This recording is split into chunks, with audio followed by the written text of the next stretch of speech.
Prime Minister Narendra Modi said today that the Aspirational Blocks program strives to enhance citizens' quality of life at the block level.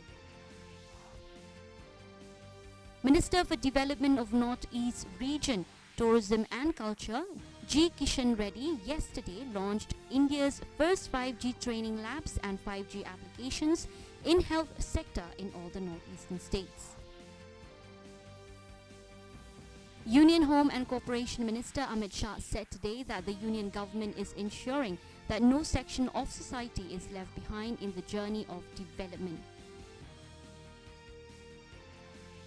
Union Minister Dharmendra Pradhan today launched a 2-day Bharatiya Bhasha Utsav and Technology and the Bharatiya Bhasha Summit in New Delhi.